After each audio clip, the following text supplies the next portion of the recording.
A new Democratic report says that the party's messaging is broken. Now, moderates are blaming progressives. Progressives are blaming moderates. The numbers are no good, and we're going to talk about it. We'll also talk about the disaster that is imminently going to hit 42 million Americans. November 1st, food stamp benefits stop, not because the money is gone, but because the Trump administration will choose not to use the $6 billion sitting in reserve to fund food stamps while the government is closed. 1 in 8 Americans, including vets and seniors, are about to go hungry. We are also going to look at a real theory about how Donald Trump could try to run for a third term. This is based on a Supreme Court ruling, according to some. I'm going to break down, is it legally possible? What will it take to stop it? We've also got farmers turning on Trump over tariffs and trade wars and his new plan to buy Argentinian beef. It will devastate them.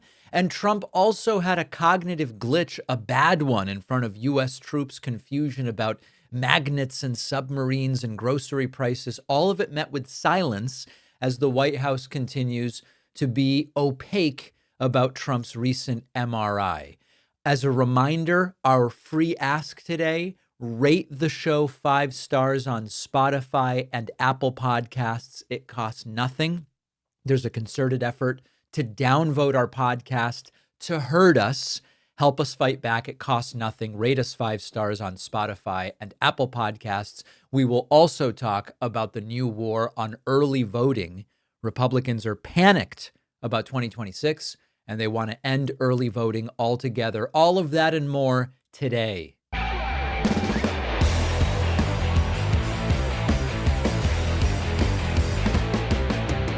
All right, Donald Trump and his administration are about to crush 42 million Americans. When Trump is president, there are a lot of different groups of people you don't want to be. And apparently the latest one is anybody receiving food stamp benefits. And some are suggesting this will really hurt Republicans in 2026. Let me explain. The USDA just posted a message on its website. Bottom line: the well has run dry. No food stamp benefits will be issued November 1st. That is 42 million Americans. It's 1 in 8 people who rely on SNAP, also known as food stamps, to feed their families. And starting November 1st, benefits are simply going to stop. This was optional. The USDA has $6 billion in contingency funds. This is emergency money designed for a situation where maybe government is closed and you are not going to be able to make those payouts. Well, you've got the $6 billion in reserve. Legal experts say it's not optional, that the administration is required to use that money. Georgetown law professor David Super says the claim that they can't use the contingency funds is without any foundation or merit. Not only can they use the money, they must use the money, but they say they are not going to do it. Now, the kicker is this. During Trump's first shutdown, back during his first term, his administration said, you know what we're going to do?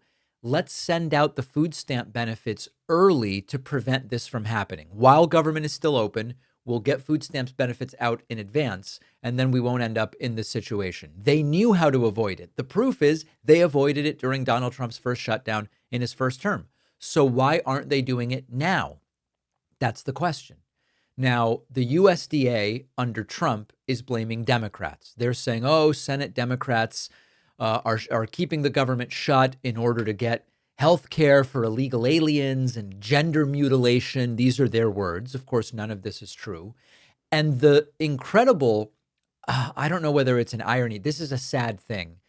Republicans love to frame food stamps as something that people who are undeserving of are sucking at the teat of government and living large. The average benefits are a couple $100 a month in food stamps. That's all that it is. And there is a contingent of Republicans that says this is a luxury that people are being given and they don't really deserve it or whatever. We are talking about 42 million people, Americans, many of them voters, who are now going to have a budget shortfall because of these benefits not going out. Those 42 million, I don't think care about blame games. I believe they care about food. And the nightmare scenario that can develop for Donald Trump is that the federal government pays $8 billion monthly in food stamps benefits to 250,000 food retailers. Understand that. There's a reason why food stamps are one of the most economically stimulative forms of government spending. I'll kind of quick reminder. When we talk about an economic multiplier, what we mean is if you spend here, what is the overall stimulative effect on the economy? One of the things we know is if you give very rich people a tax cut, it's not very stimulative to the economy. Why? Because they mostly save that money. The very wealthy aren't spending their full income. And so if you raise what they are going to end up netting by a little bit, they're not going to spend that money. It's just going to sit in a bank account. And while that does have some economic stimulus in that the money can be loaned out to others, it is relatively small. On the other hand, you look at food stamps. Food stamps on the total other side of the economic stimulus spectrum. Food stamps are one of the most stimulative ways governments can spend. Why? If you're receiving food stamps, you are almost certainly going to redeem all of those food stamps at local grocery stores. Why? Because you need the money. When you put all of that money into a grocery store, now it does demand side stimulus in your community. The money the grocery store gets is used to buy more food and products that they sell, which stimulates other businesses. It's used to pay their employees. The more demand there is for grocery store food, the more employees they need to service that demand. The economic stimulus is huge. So Trump's nightmare here is that not only is he going to imperil his political friendship, I guess we would say, his political chances with the 42 million that are receiving the food stamps benefits, there are a whole bunch of businesses that depend on the food stamp money as well. And importantly, you are taking that $8 billion a month out of local economies. It's $8 billion that the local grocery stores now don't get. What are they going to do if you take $8 million from them? So Trump did this before and lost. He did it during his first term. His approval tanked. Republicans were blamed. Trump caved, reopened government with nothing because the political pain got too intense. But even then, Trump seemed to understand we don't want to mess with food stamps, which is why he pre-funded them before that previous shutdown. This time, he's not doing it. You look at states like Pennsylvania. You look at states like Michigan, Wisconsin, Arizona. Millions of food stamp recipients across those states. And when people can't feed their family, they remember who was president when I went hungry. They remember the administration sitting on $6 billion that they could disperse, but are saying they aren't going to. So this is something that can define a presidency. This one is worse because it's about food, which is a basic human need, and the administration has the funds, but they're not going to use them. So if indeed benefits don't go out November 1st, what happens? Food banks will be overrun. Every local news station is going to be doing stories about families that can't afford groceries. Republicans in these competitive districts are going to start to sweat. And I believe the political landscape is going to shift very, very quickly. So we are waiting to see, is there anything that will change between now and then that will get these food stamp benefits out? But if not, this could really be a political nightmare for Donald Trump, and especially for Republicans, because Trump doesn't have to run again, but other Republicans do. I want to show you something. This is an idea from our subreddit about how Donald Trump could run for a third term. Now, this is not cutesy stuff like Trump running as vice president and then the VP resigns. This is just hardcore authoritarianism. Basically, is anyone going to stop me? That's the underlying premise here. I'll tell you the idea, then we will discuss whether it's possible. Mark W. on the subreddit says, how Trump runs again, and writes, it's really not a huge stretch how Trump will plan to run again based on his own Supreme Court ruling regarding his insurrection case. There's no crazy runaround with him being VP or run for speaker. He just does it and dares them to stop it. Step one, they'll say states lack constitutional authority to enforce the 22nd Amendment to keep Trump off the ballot. Therefore, they can't use the 22nd Amendment to keep candidates off of state ballots, meaning Trump will appear on all 50 ballots. Win, lose, or draw, Trump will claim victory. House of Representatives will certify it. And in review, the Supreme Court will say the 22nd Amendment's enforcement is Congress's responsibility. So the idea here from Mark is each state individually can say, listen, there are federal laws about who's eligible to be president. We're just a state. We don't enforce that. We don't enforce the 22nd Amendment. Trump can appear on our ballot. It'll be up to someone else. Maybe it's the Supreme Court. Maybe it's Congress to figure out what happens if Trump wins our state and ultimately wins 270 electoral votes. That's the idea. Now, let me give you the counterpoints because they are important. If you like these types of analyses, make sure to like this video, subscribe to the YouTube channel, and consider sharing the video. The idea is states can't enforce the 22nd Amendment. This is based on Trump v. Anderson. Now, Trump v. Anderson is the legal case where the Supreme Court said states are not allowed to determine eligibility for federal office, including the presidency, under Section 3 of the 14th Amendment. And you might think, well, if states aren't allowed to determine eligibility, then states can't say to Trump in 2028, you're not allowed to be on the ballot. If that's the case, then this idea, at least potentially, has some merit. But there is a problem with that. And the problem is that that decision was based on Section 3's text referring to Congress may, by vote of 2/3, remove such disability. In other words, it talks about congressional enforcement. The 22nd Amendment is different. The 22nd Amendment doesn't have an enforcement clause requiring congressional action. It just says you can't run unless you meet these conditions. Based on that, the 22nd Amendment and states wouldn't be about states determining eligibility. Remember, Trump v. Anderson was about because Trump led the insurrection, has he been disqualified from being a valid candidate? And a court said states can't make that determination.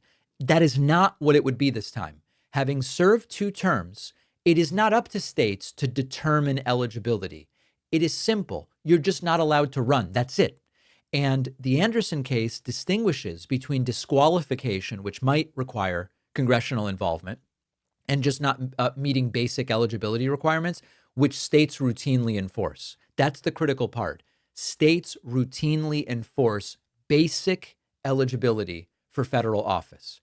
If states do enforce those eligibility requirements, this theory is dead in the water. Any state that tried to put Trump on the ballot for a 3rd term would immediately be hit with a lawsuit with clear standing. Every opposing candidate would have standing. Voters would have standing. State officials would have standing to bring a lawsuit. And the precedent would be states have enforced constitutional eligibility requirements for federal offices throughout history. It's not controversial. States do it all the time. So there are some saying this would be a legal loophole. It's not a legal loophole. It's just a scenario which would require the complete collapse of constitutional enforcement mechanisms. The 22nd Amendment is different than evaluating, did Trump give up eligibility because he led an insurrection? The 22nd Amendment is self-executing, regularly enforced by states. So if anybody tries to run for a 3rd presidential term, you would face immediate legal challenges. However, and this is sort of like always the thing when it comes to Donald Trump, where we ultimately end up is, do the laws matter if no one will enforce them? And I know many of you are sort of cringing at that. That's where we find ourselves. It's sort of like, here's another Hatch Act violation by a Trump official. Cool. They're never enforced. The Hatch Act is never enforced. There's never consequences. No one does a thing about it. So the theory is interesting. By precedent and by the law, it wouldn't work. States aren't saying, well, I don't know. We have to debate whether he served 2 terms. He's not eligible. That's it. There's no legal controversy. But we've seen with this administration many instances where something is against the law, it's unconstitutional, apparently unconstitutional. There's a direct court order, and this administration just ignores it. And if nobody really has the teeth to enforce, then what does it really mean that something isn't allowed, is against the law, is unconstitutional? So my assessment on the merits is as interesting as Mark's hypothesis is. It's completely impossible. My analysis based on we're essentially in November of 2025, and there's a growing track record of Trump getting away with whatever he tries to do. That's where it makes me say, damn, could he get away with it? I don't know. Let me know what you think. Leave a comment. Send me an email, info@davidpakman.com. Could this work for a Trump third term? Many of us know all too well about the sticking, rubbing, and chafing that you can get with traditional underwear. Our sponsor, Sheath Underwear, have created unique boxer briefs with multiple ergonomic compartments in the front, which prevents skin on skin, and that means everything stays separate, comfortable, dry, and cool. You will have a boost of confidence when you're out and about. I've known so many people who were skeptical about those compartments, friends who say, I heard that ad for Sheath, what about those compartments? And then they try it, and then they're amazed at the comfort and breathability when they finally try it. You will thank yourself. Plus, Sheath has brand new materials like bamboo and mesh for even more cooling comfort. They will be the most comfortable pair of boxer briefs you ever put on. No more sweatiness and chafing and readjusting, especially at the gym. It's a lifesaver. Give Sheath Underwear a shot. I've had a great experience. I think you will too. Head over to sheathunderwear.com/Pakman and get 20% off with code Pakman. The link is in the description. The David Pakman Show remains primarily an audience-supported program. Without you, there is no show. Consider signing up for a membership at joinpakman.com. Memberships keep us independent. We also do a daily extra show for our members called The Bonus Show, where I'm joined by producer Pat. We also have daily audio and video streams of the show, commercial-free, made available hours before the show is published, and a lot of other great perks. So I invite you to sign up at joinpakman.com. If you have cable TV, you're sending Fox News $3 or $4 a month. If you use the coupon code, it will end soon on my website. You can at least do the same for us as well and fight the homogenous corporate media overlords. Also, make sure you're signed up to my free Substack newsletter at substack.davidpakman.com. All right, we continue to hear from farmers about how crushing and utterly devastating Donald Trump's policy is. Farmers are sick of Trump's crap. Most of them voted for Trump, not all, but most. And we have a very interesting video of a guy named Joe Maxwell, president of the Farm Action Fund, a Missouri farmer. This is from the Breaking Points show, where he explains why everything Trump is doing with regard to farm policy is wrong. And it includes the tariffs. It includes sending money to Argentina. It includes all of it. This is a concise explanation. Well, the president's got it just all wrong. First, we created tariffs. Farmers are taking it on the chin with higher costs, just like everybody listening to this. So number one, the tariffs themselves. Then he starts a trade war with China and soybean farmers. Number two is the trade war leading soybean sales to go to zero. Farmers are taking it on the chin. China was the largest purchaser of U.S. soybeans. And literally overnight, they stopped buying soybeans, leaving bins full and farmers going bankrupt.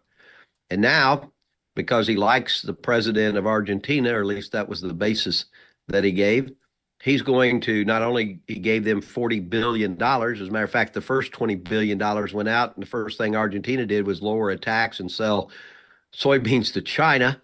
And now he turns around and says, I'm going to buy their beef. So it's really, many of the ranchers, we have folks on our staff and in our network, farmers that raise cattle, and, it's a betrayal They had expected the prices have been going up. They're finally making some money after about a decade of losses. Our cattle herd is the smallest it's been since the 50s, and they're finally now have a chance to recover and put more heifers in to be breeding stock for cows. And the president says, "Oh, beef's too high at the grocery store, so I'm going to import more beef." He's just got it wrong. It won't work. There's no guarantee. The big packers, four companies, control 80% of all the beef in this country. So you go to the grocery store, it's an illusion that there's that much choice in that case. Four companies control the beef in this country, and there's nothing the president's doing that they will be the buyers. They'll get cheaper meat, and nothing guarantees the consumer will see a like lower price. So, matter of fact, they've been making record profits during this time of high beef prices. You know, they could stand to lower some of that, continue to pay the farmer what they need, the rancher, and provide the consumer with a fair market price in the grocery store. So listen, he's giving us the list, right? And I just want you to analyze each of these elements based on Trump's claim that he would be about America first. Make America great again. Number one, tariffs. What do the tariffs do? Well, the tariffs immediately increase costs to the farmers of both equipment and in some cases source materials. And then they have to pass those costs on. That makes what they are selling less attractive. That's not America first. Trump says, well, we're collecting all of this tariff money. Yes, you're collecting the tariff money from American companies, not America first. Number two, trade war with China with regard to the effect on soybeans. Soybean sales to China have gone to zero for American farmers. China's fine. China has made a deal with a number of other countries, hilariously, including Argentina. So China's got their soybean supply. The countries selling China the soybeans, they're pretty happy, but it is the American soybean farmers that lose. That's not America first. And then number three, Trump says, well, we're going to start bringing in Argentinian beef. Is that good for American ranchers? It is not. So we should really judge Trump by the promises he made. You all know I'm from Argentina. Argentina has been in an economic calamity for at least 35 years, and every president has been unable to resolve that or even remotely improve it. But if we are to judge Trump, right, we should judge the Argentinian leadership for the promises they make and whether they keep them. But if we are to judge Trump for his claim that he is America first and it's all about the United States of America, well, none of these things are good for the United States of America. They're not good for American business. They're not good for American farmers. They're not good for American consumers. China's fine. China's charted a new path, and they're going to be able to weather this with relatively little impact. It's in the United States that the problems are being caused. We've been focused on farmers because the farmers have been willing to speak out. It is not the only industry that is being economically crushed by Donald Trump, but it is one that is being significantly crushed. And importantly, the other reason we talk, there's really three reasons we're talking about farmers. Number one, more and more farmers are going on the record to tell us what is happening and why it's happening. Number two, farmers relate to food. This is something we can all identify with and relate to. And number three, this happened in the first term. And so it's another one of these, you fool me once. Oh, I wish, do I have it? Do I have the Bush fool me once? Oh, every time I look for it, I can't find it. Wait a second. China. Oh, no, that's Trump saying China. Okay, I don't have it. Anyway, that thing Bush said, you fool me once, you fool me twice, you can't get fooled again. Anyway, this happened in the first term. So that's another reason why it's highly relevant. We expected it to happen, and he's doing the exact same thing. The elderly President Donald Trump was visibly confused in yet another moment of disorientation, this time about magnets and water. The oldest president ever to be sworn in stumbled over his words, really struggled to put together a coherent sentence. In fact, Trump launching a brutal attack on the English language. This was during a speech in Asia just hours ago at the USS George Washington Yokosuka Naval Base. And Trump looking disoriented, talking about water and magnets as the troops stand silently Terrifying. I think I'm going to change it, by the way. They have magnets. Not every tractor has hydraulic. Every excavator, every excavating machine of any kind has hydraulic. But somebody decided to use magnets for your elevator. Maybe they're good. Which is better? Maybe they could. Which is better? Hydraulic or magnets? What the hell is wrong with these people? Can I ask you, the top-ranking gentleman right here? Seriously, I'm putting out an order. I'm going to sign an executive order. When we build aircraft carriers, it's steam for the catapults, and it's hydraulic Steam for the catapult. for the elevators. We'll never have a problem, okay? Do you agree? He agrees. Everybody agrees, but these people in Washington. All right, we're going to do that. I'm serious about it. This is not a guy who is well. He is not coherent. It is not making sense. And meanwhile, later in the show, we'll talk about the very obvious desire from the White House not to explain why this guy just got an MRI. Trump's brain is jumping from topic to topic with the attention span of a housefly as the troops just stand silently, stunned by the direction that this is taking. Gulf to what is now known as the Gulf of America.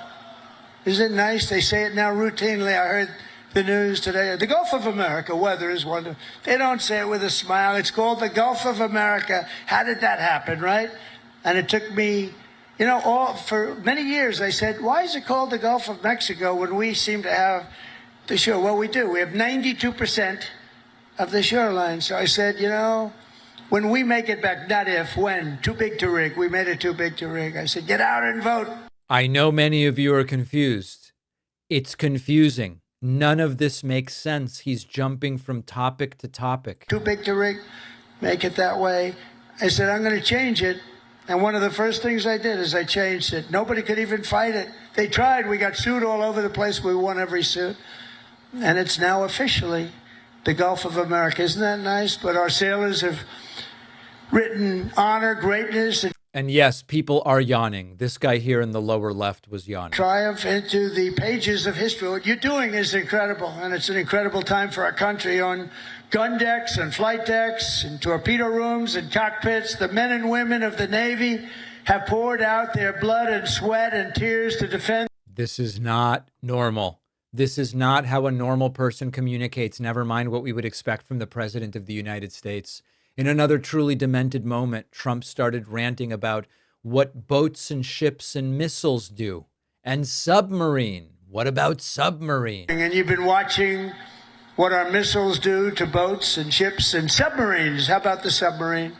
They said, no, that was just fishing. The radical left Democrats said, well, it was a submarine, but they were just fishing.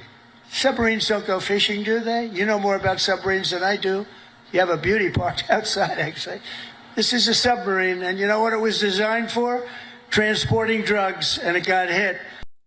Biden at his worst was not this bad. Biden was a terrible communicator. Biden was clearly slowed down. Biden would sometimes lose his train of thought and then regain it. But this is just endless ranting about nothing.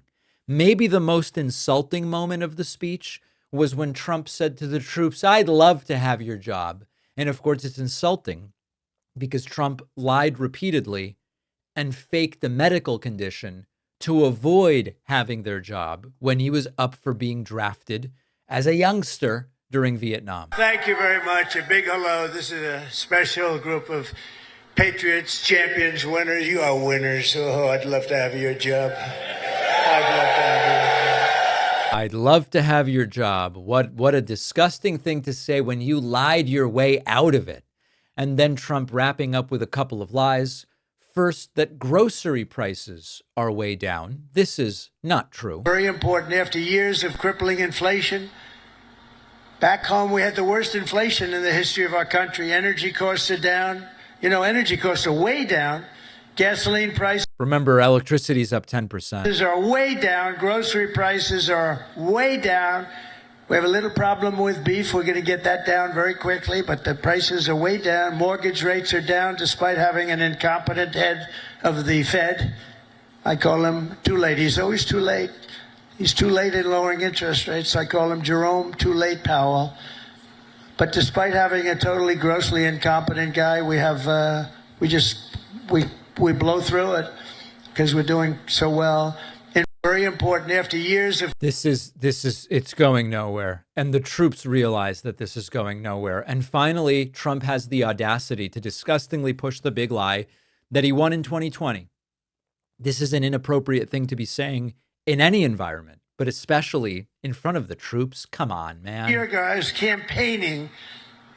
You know, we won the second election by a lot, so we had to just prove it by winning the third by too big to rig, I called it. It was too big to rig. And it was an amazing victory. And thank goodness we won because we were in big trouble. We were in big trouble. But the new recruit.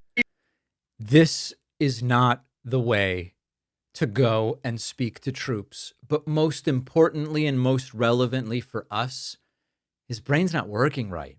And after the break, we are going to dive into what is very clearly becoming an attempt to cover up the reason for the MRI that Trump received, what they were looking for, why it was done, and they are being very obvious that they do not want to talk about it. Sometimes the best snacks are the ones that have been around for a long time. You don't have to reinvent the wheel to get a great snack, and that is what our sponsor Masa is aiming for with their delicious tortilla chips that are made the traditional way. You know I love this stuff, okay? Masa makes their chips with 3 ingredients: organic nixtamalized corn, Redmond real sea salt, and 100% grass-fed beef tallow. The chip is sturdy. I don't want a weak chip that crumbles when I try to dip into the guacamole. I need a sturdy chip, and that is exactly what Masa's tortilla chips do. They also are using non-industrial oils, which pushes the industry away from some of this unsustainable monocropping. I also love that. If you are ready to try the most delicious tortilla chips you've ever had, which are sustainably produced, go to masachips.com/Pakman and use the code Pakman for 25% off your first order. The link is in the description. Another Donald Trump health bomb is now exploding as the cover-up of Trump's recently revealed MRI has begun. The White House clearly has no idea how to cover this up, and Trump's White House seems to be panicking to deal with what do we say next. Let's talk about what's going on. There are some real questions that deserve answers, not because it's Trump, but because it's the president of the United States. The White House is stonewalling. Trump went to Walter Reed Medical Center earlier this month. It was supposedly yet another routine medical examination. We fast forward to this week. Donald Trump on Air Force One casually mentions, I did get an MRI. It was a great MRI. It was perfect. Doctors have never seen such an awesome MRI before. Classic Trump. Everything's perfect. Here's what he had to say. The readout from Walter Reed mentioned advanced medical imaging. Did you get an MRI? Can you tell us what that was? I got an MRI. It was perfect. Yeah. I mean, I gave you the full results. We had an MRI, and in the machine, the whole thing. Yeah. And it was perfect. Yeah. Did you say what in particular they were? You could ask the doctors. In fact, we have doctors traveling with us, but I think they gave you a very conclusive. Nobody has ever given you reports like I gave you. And if I didn't think it was going to be good, either I would let you know negatively. I wouldn't run. I'd do something. Trump claiming that this is the most transparent anybody's ever been about health. Now, here's what's going on, and here's why this is becoming increasingly concerning. White House Dr. Sean Barbabella put out a summary of Trump's visit to Walter Reed. The summary didn't mention any MRI. Now, it did say Trump underwent advanced imaging. Whether we consider MRI at this point advanced, I don't know, but is definitely a relatively vague term. Could have meant a CT scan, could have meant other things, but it didn't say that it was an MRI. And the most important aspect about the report is not only did it not say Trump got an MRI, it didn't say why imaging was done and what the results showed. What were they looking for? And so the cover-up starts. Compare this to Donald Trump's medical exam back in April. That was a comprehensive report. There were 3 full pages of results. There were lab tests. There was a list of medications, vital statistics, physical exam. It still was a propaganda document in that it said everything is awesome, but at least it had some tangible information, which, if true, give us some sense of what's going on with Donald Trump. And notably, it included cognitive testing. Trump took the Montreal Cognitive Assessment. He said, I got a 30 out of 30. They put it in the report.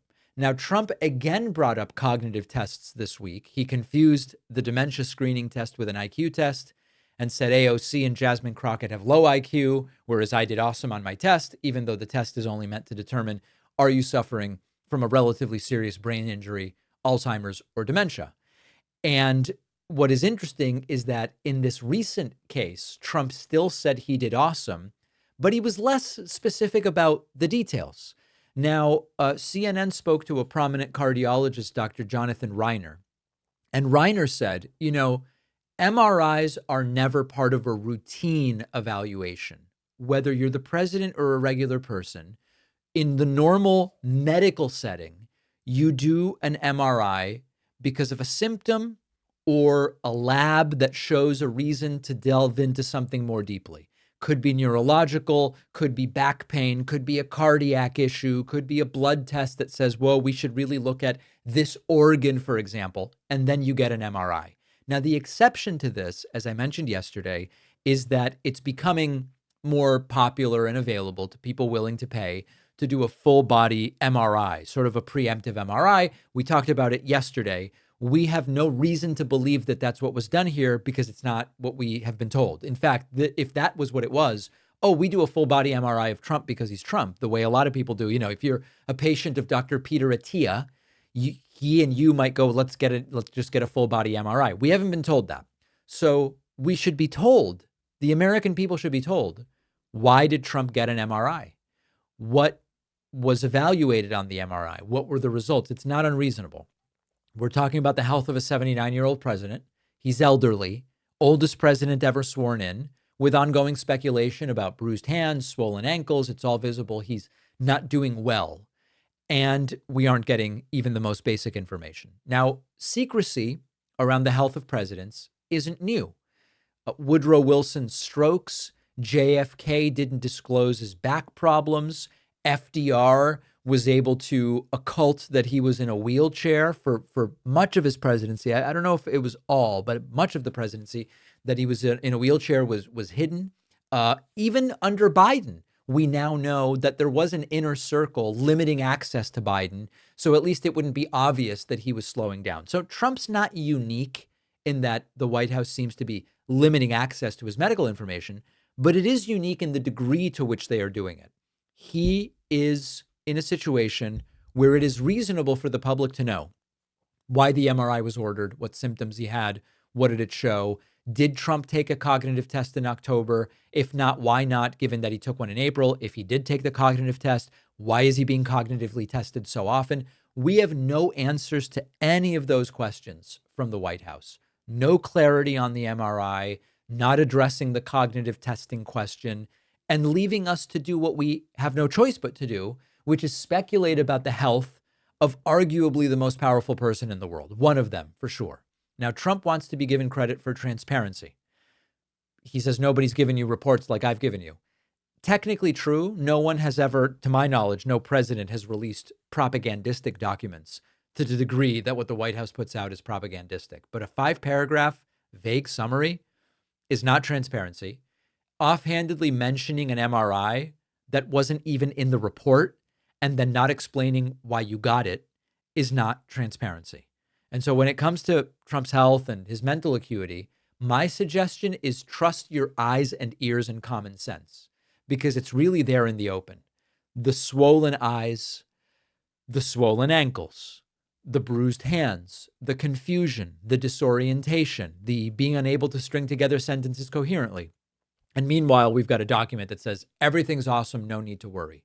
The administration doesn't know how to deal with the MRI issue They don't know how to deal with whatever is going on with Trump's health. And to a degree, it's up to us to keep the pressure on it. You can tell that Republicans are terrified about 2026 from this one Donald Trump post to Truth Social. And frankly, it makes sense when you understand what's coming. Trump has announced on Truth Social he wants mail-in voting and early voting banned for the 2026 midterm elections. I know. Let's put it up on the screen. Trump says, quote, "What's worse, the NBA players cheating at cards and probably much else, or the Democrats cheating on elections. The 2020 presidential election being rigged and stolen is a far bigger scandal. Look at what happened to our country when a crooked moron became our president. We now know everything.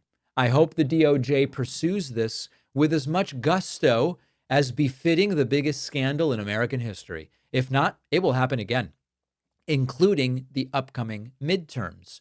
No mail-in or early voting. Yes to voter ID. Watch how totally dishonest the California prop vote is. Millions of ballots being, quote, shipped. Get smart, Republicans, before it is too late." Now, you might say, wait, who does he want to do the banning of the early voting? Is he saying Congress should ban early voting, or states should do it, or the DOJ should try to do it, or through some case that we could get to the Supreme Court, we got to get the Supreme Court to try to ban early and mail-in voting? We don't know. The post is vague, it's rambling, it's incoherent. But the demand is what matters. Trump is demanding that mail-in and early voting not happen for 2026 because he's panicking.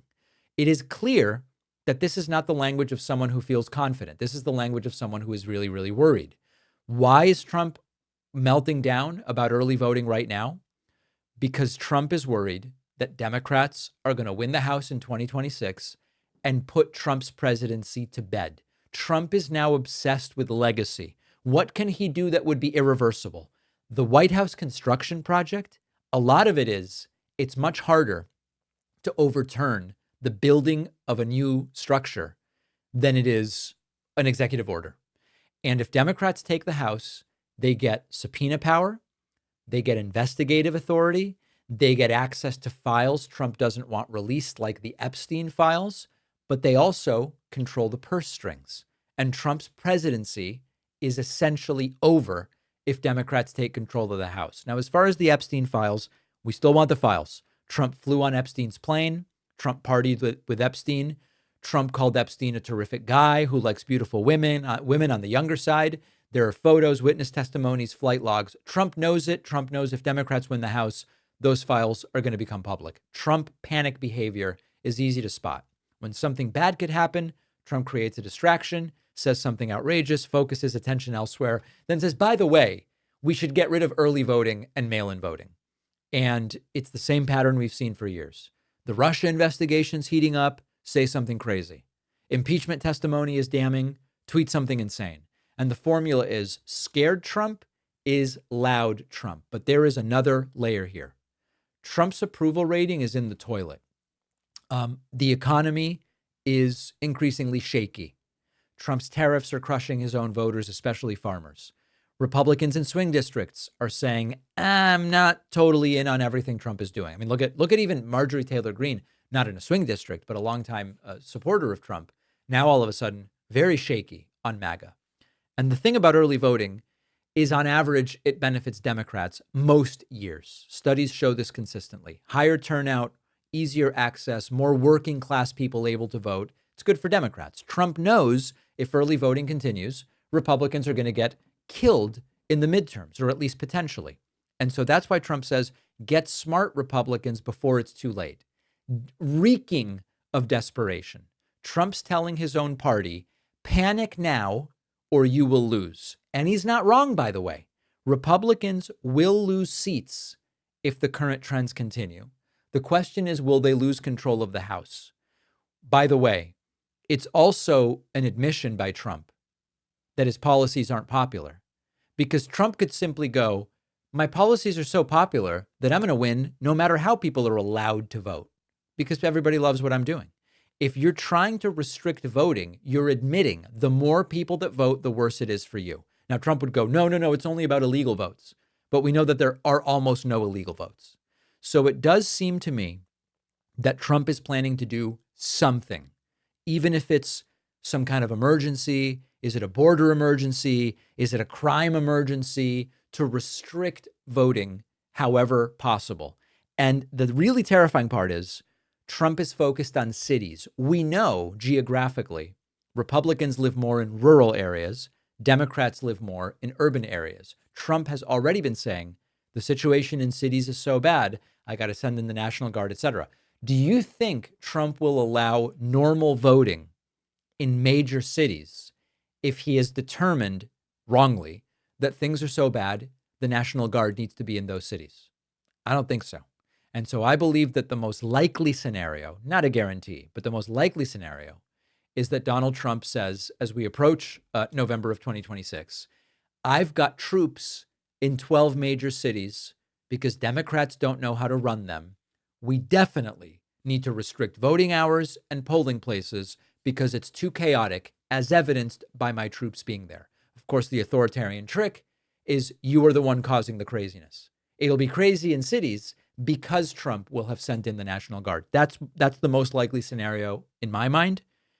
I want to hear from you. Leave a comment, send me an email, info@davidpakman.com.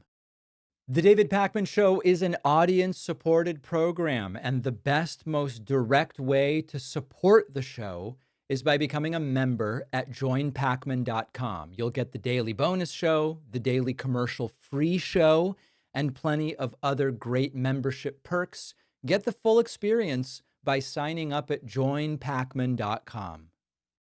A bombshell new report is dropped that is going to make some Democrats very uncomfortable. It's coming from inside the party. I want to explain it and talk about it and definitely get your thoughts, because I think that even within my audience, this will be controversial. So there's a new study from a center-left group called Welcome, 70-page report called Deciding to Win. And it finds that 70% of voters find Democrats to be out of touch. And the report claims to explain why. They talked to hundreds of thousands of voters over 6 months. And full disclosure, this is a center-left group. Okay, this is a center-left group. And what they have determined is that for Democrats to win, they need to abandon some of the unpopular things they've been recently talking about and move to the center. Now, again, this is a center-left group. They want Democrats to move to the center. We're going to get back to that, okay? But first, we need to talk about what's in the study. The argument from the report is Democrats have been moving to the left on cultural issues for over a decade. This includes support for reparations being studied, going from 1% to 57% among lawmakers, support for assault weapons bans going from 41% to 88%, letting federal prisoners vote went from 4% support to 41% support, wiping out any state abortion limits went from 2/3 support to 98% support, and the share of Americans that now believes Democrats are too liberal went from 47 to 55%. Not that significant of a change. Now, meanwhile, the perception that Republicans are too conservative went down from 47 to 44%. And so what the study says is that both on policy and also on language, the Democrats have a problem. The language about specific racial groups in Democratic Party platforms from 2012 to 2024 went up over 800%. The phrase environmental justice went up over 300%. Mentions of LGBTQ rights went up 1,000%. And meanwhile, mentions of men are down 63% in Democratic platforms. Mentions of fathers are down significantly. Mentions of responsibility are down significantly. Now, the argument that this group makes, and remember, I'm not giving my opinion yet. I'm just the messenger, okay? What the report says is that this was a strategy meant to win over non-white voters, and it has failed to do so. That you look at Democrats Democrats have been losing ground overall with a whole bunch of groups. And in fact, Democrats have lost more support from non-white voters than from white voters. In other words, the argument is Democrats have done all this stuff to appeal to non-white voters, and it hasn't even worked. Okay. What does the report recommend? The report says go back to Obama-era positioning on immigration and on crime, two issues which Kamala Harris arguably did not connect well with voters on in 2024. Do away with as much focus on the cultural stuff, focus on the economy, nominate candidates willing to vote with Republicans when it makes sense to on immigration or on crime. And the report does say Bernie and AOC are doing something right. They are focusing on economic opportunity. They want Democrats to get away from some of the language on race, abortion, and LGBTQ issues and really focus on economic justice. Bernie told Tim Dillon, we should have a secure border. Trump did better protecting the border. That's a major shift, and Bernie and AOC kind of seem to get it. Now, what's the problem? I know you're all sitting, David, wait, but hold on. Progressives aren't buying this at all. And this is where it gets really interesting. We have opposite diagnoses. The progressive wing of the Democratic Party agrees that Democrats are out of touch because they've actually moved in the wrong direction, that they've moved and are focusing too much on the middle, that they're too focused on moderate voters, that they're too focused on defending corporate interests. And someone like a progressive strategist, Waleed Shahid, is saying Democrats are out of touch, but we've tried the moderate stuff and it hasn't worked. Anat Shenker Osorio says Democrats need to move to the left, not to the middle. So you've got opposite diagnoses here, or I guess to put it a different way, we have one diagnosis, which is Democratic elected officials and candidates appear out of touch. But the center left says you got to move to the center. Whereas the progressive wing says you've tried moving to the center, and that's the problem. Both sides agree 70% of voters think Democrats are out of touch, but they have completely different solutions. Now, to me, the answer, this is going to be shocking to all of you, I don't think there is one answer. We'll get to what should happen at the presidential level, but it's important to look at, you look at the success of Mamdani in New York City. And some would say Mamdani's success in New York City proves that Democrats should just run socialists all around the country. What works in New York City is not going to work everywhere else. And so for me, the bottom line is there is a choice for Democrats here. Do you keep the current strategy or do you pick a new one? On that, pick a new one seems like the obvious answer.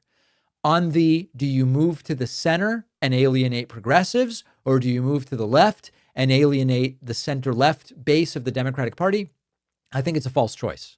I think you need to run the candidates that make sense in the districts and in the states where those candidates would be appropriate. But the key for the general election is going to be, I think the exit polling shows it, progressive, but showing that progressives do care about crime and do care about immigration. Harris, in a sense, got both sides of it wrong. She presented as a real moderate, but at the same time turned off a lot of moderates by seeming to dismiss concerns about the border and about crime. It was the worst of both worlds. Now, despite all of that, she still almost won. What seems to me to be more logical is to focus on how the center approach hasn't won elections for Democrats at key times. And so actually being on the left makes sense, but showing that being on the left doesn't turn you into this fringe of, I don't want to be pejorative, but I think we understand each other if I say the Democratic Party shouldn't be seen as being overly focused on some of these edge cultural issues that are popular online. Let me kind of put it that way. And so what we need to do is show that being progressive and bold does address crime. It does address immigration, but it addresses it in a way that both respects people's dignity and takes seriously the economic concerns of the average person. That's where I would be. Let me know what you think in the comments. Do you think it's as simple as move left or right?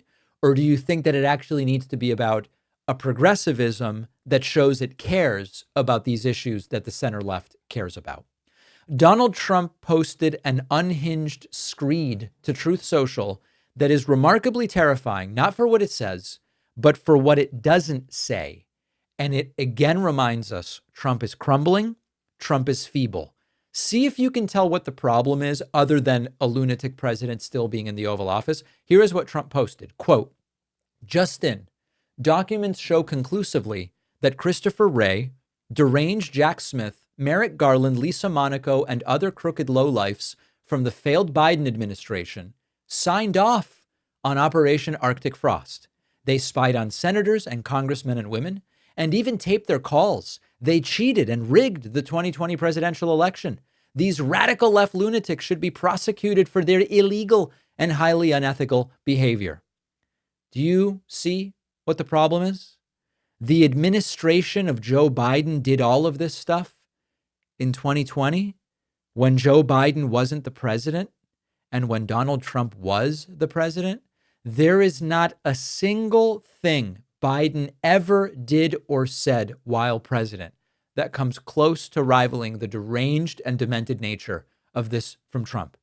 And yet right-wing media and even corporate media is basically silent on it. The media refuses to do actual journalism because they are terrified that Trump is going to revoke their White House press badge and ban them from riding on Air Force One. Since Trump was president, when all of these things allegedly happened, it must be the case, I guess, that it is Trump who did these things. Was it Trump who spied on senators and members of the House? And by the way, the FBI director that Trump is talking about in this post, Christopher Wray, was appointed by Donald Trump. Trump chose him to run the FBI. He doesn't know what year it is. He doesn't know what years he was president. He doesn't know what's going on. This, if Biden had said it, if Obama had said it, if Biden or Obama had accused other presidents of doing things that happened while they were president, it would have been immediate calls for removal under the 25th Amendment. It would have been calls for impeachment. It would have been nightly specials from Sean Hannity with a panel of neurologists and doctors from various specialties. But it's Trump, and they don't say a word about it. Trump was president, and he says the Biden administration, which didn't exist at the time, did all of this stuff. How about putting aside the desperate desire for access, corporate media, and actually covering this for what it is, which is a Trump whose brain is increasingly non-functional. Now, on the bonus show today, we are going to talk about the systemic effect of weight loss drugs like Ozempic. What is happening at the population level thanks to the availability of Ozempic?